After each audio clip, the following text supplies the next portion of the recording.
We meet the MN86KS. This is the premium model. There's the MN86K and then the KS. The S gives you some extra trim, the brush guards and roof rack and bare tire on the back, and it also gives you ball bearings all around instead of shims. You've got metal axles, but everything else is plastic. And it's a hard body. So being a hard body, you have some options for scale here. This is a 1/12 scale Mercedes G-Wagon. And it's got a bunch of fun trim on it, from the faux winch at the front to the brush bar to the bull bar, Mercedes typical twin snorkels. The bonnet opens, or the hood opens. Everything's attached with just little plastic catches. There's a 390 motor, that's a 20 turn brushed motor. And there's a slipper clutch in there too, which you can see it's the bolt out of the gearbox there.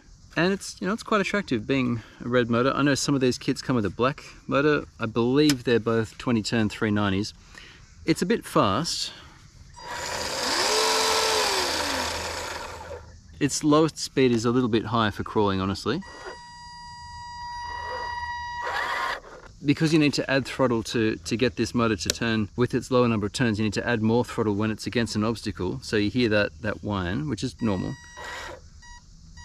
But you have to add more than is ideal, because then when it starts to clear the obstacle, it kind of lurches forward, which isn't ideal. That's all right.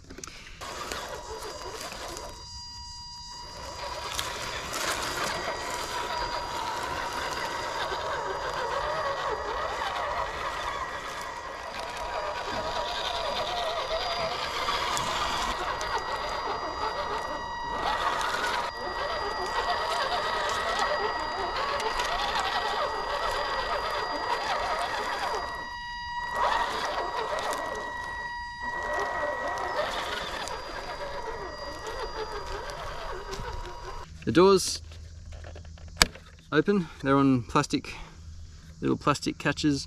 The body came in a bunch of parts, and so you've got several parts just to the door itself. There's the exterior and the interior, and then all the trim needed to be attached as well. And then a screw assembly holds it in behind underneath the pillar here. You've got seats in the rear, the interior continues into the rear. And even the KS gives you an extra tire, which doesn't come with foams, although I've used foams. I've used my bad foams. I'll throw a picture up. They're the foams from the MST DC1, which were bad on 1.9s, but on these little tiny wheels, they work really well. And of course, you got your rear door, which also is a plastic catch thing. There we are.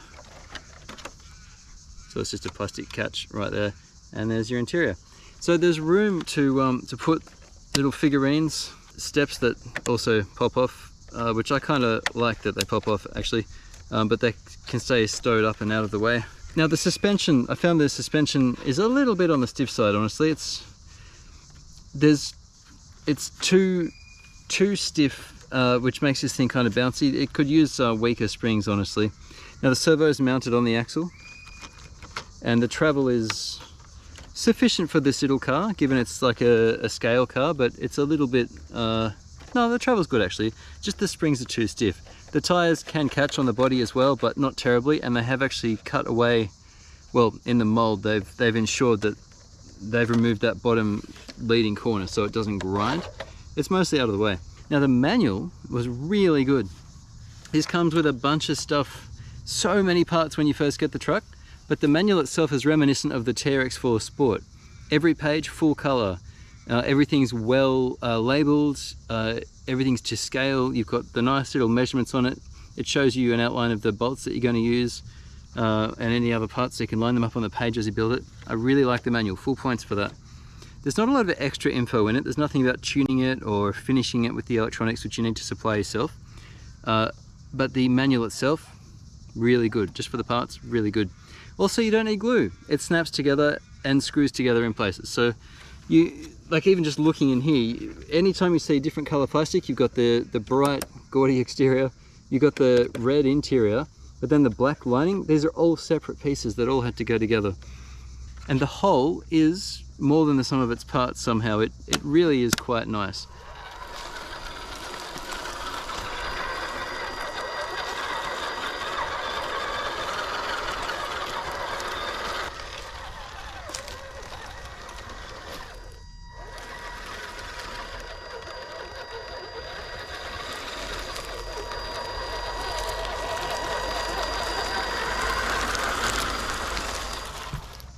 The running gear underneath is quite good. You've got 4-link front and rear, and you need 4-link in the front because the servo is mounted to the axle, so you need the upper and lower links. Plastic shafts, and they're not hugely strong plastic, but they'll be ample for this model of truck. And the tires, yeah, they're a little hard, and having no foam stock, they really, like that's how they were on the wheels. They do need some foams in them, I think, for grip. I've added the ones I showed before, and they're good. You could cut any foam. Like I've even got in the back here, I've got some, this foam kind of is, it's like memory foam. You can get it from packaging of all sorts of various electronics. If you were to, you'd need a longer strip than this, but if you were to cut that into a ring, even that would be better than nothing in these wheels. But you can DIY and experiment too. So that's the running gear. The plastics are all very nice. The throw isn't precisely equal. I've turned down the full throw of the servo, but you know, you get a reasonable throw anyway. It steers better to the left than to the right. But again, for what it is, this is a play on the trailers type car, which you can see from the footage I've been showing you today. And for that, it's pretty good. It does collect sticks, I'm finding, but yeah, that's all right. The other thing is, I'll say I haven't actually glued the wheels yet. They're just sitting in the dishes. I haven't glued them because I wasn't sure if I'd put metal wheels on it or not, but honestly, it handles just fine. This is not a rock crawler though, have no illusions. If you want to get a fun little running thing that you can have in the car, that you can take out if you find yourself out somewhere and you just wish you had a little car you could drive, this kind of 1/10, 1/12 scale kind of thing is right up there with the WPL stuff and some of the other stuff we've looked at, the Easy RC, among other things. They're all kind of a similar size and a similar thing. The plastic finishing on this is better than the WPL. Certainly the running gear, the gearbox, I think is also nicer than what WPL gives you stock. But for all the WPL range, and I'm mentioning them because they're a comparative price and size, you can get upgrades. So at WPL you can spend more, but then if you spend a lot more, you start to approach a nicer quality vehicle.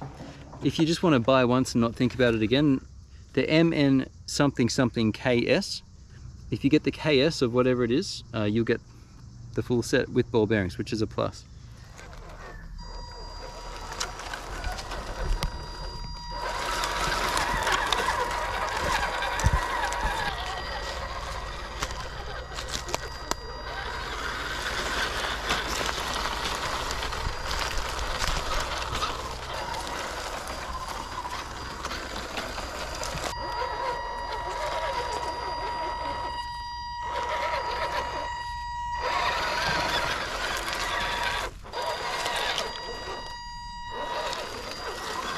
I haven't driven this long enough yet to have an opinion on whether it wants upgrades or changing or whatnot.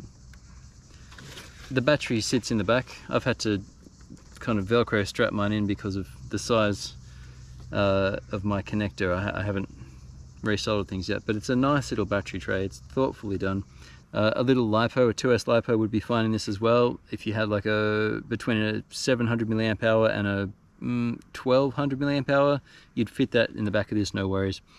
The other thing you might do if you buy it is to paint the interior. The red seats are kind of ugly. I may get around to doing that, I may not. The body comes off with I think 8 screws if you want to get to its interior. Not that you really need to once it's all in. We've got the motor, the gearbox is in the front as well, which is good. The electronics sit up in a pan up at the top there. I'm using a Hobbywing 1625, I think, and that's also ample for this system.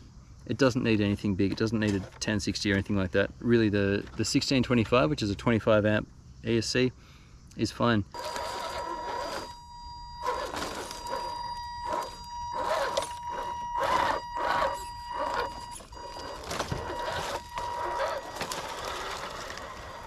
I wish the motor had slightly more turns. I don't think I can stick a different pinion on there. From memory, everything was just kind of tight the way the motor went on. You'd need a different 380 or 390 motor just with more turns, say like a 25 to 35 turn motor, and you'd have a very controllable machine.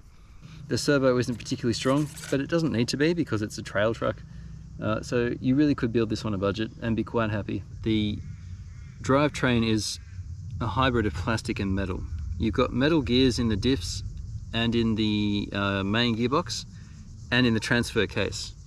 But then the drive shafts to the axles and also the drive shaft to the transfer case, which you can kind of see under there, they're plastic. And you've got a lot of other plastic joiners as well. The links are all plastic. This adds up to the thing being lightweight overall, and for the vehicle's weight, it's sufficiently strong. You've got a steel C-channel rails running through, and although the center of gravity is kind of high, this is a hard body model anyway, and it's actually not too bad.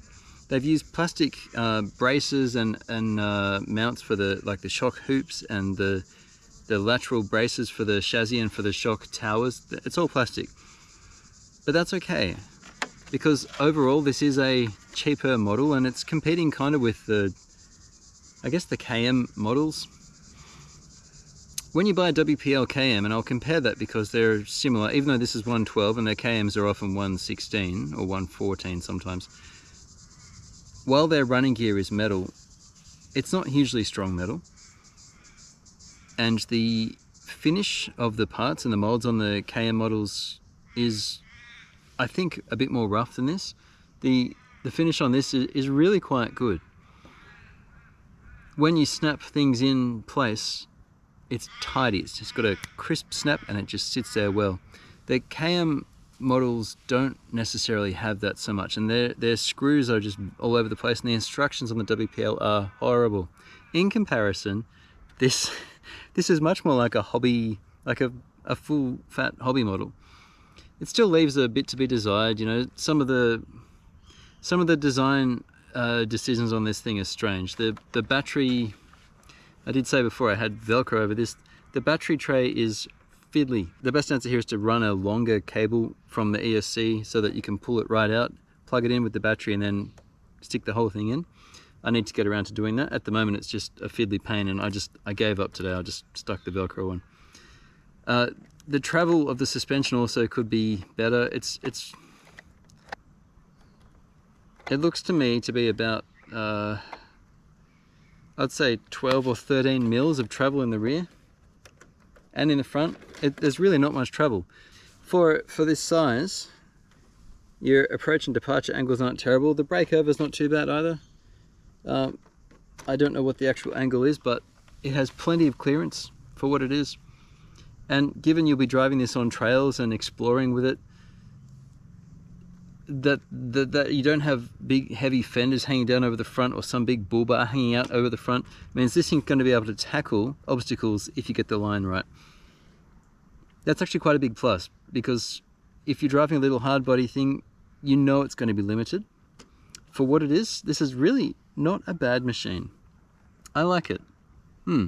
What it needs now is a nice trail next to a river somewhere, or a nice ridge track where I can go hiking with it for a few hours and just enjoy it.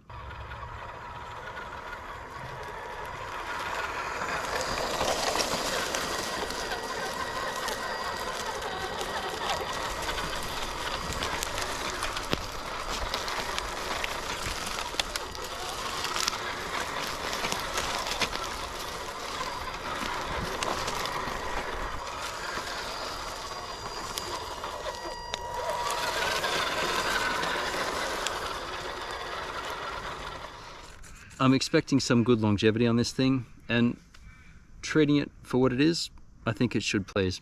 So if you're looking for a 112 to 114 scale and you're considering some WPL models,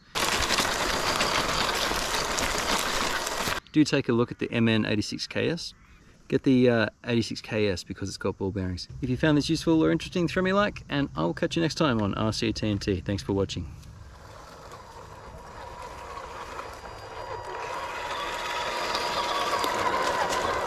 KS, and get the KS because it's got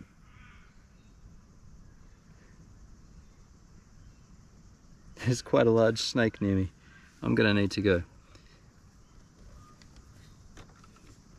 Get the 86KS because it's got ball bearings. Anyway, I'll catch you next time.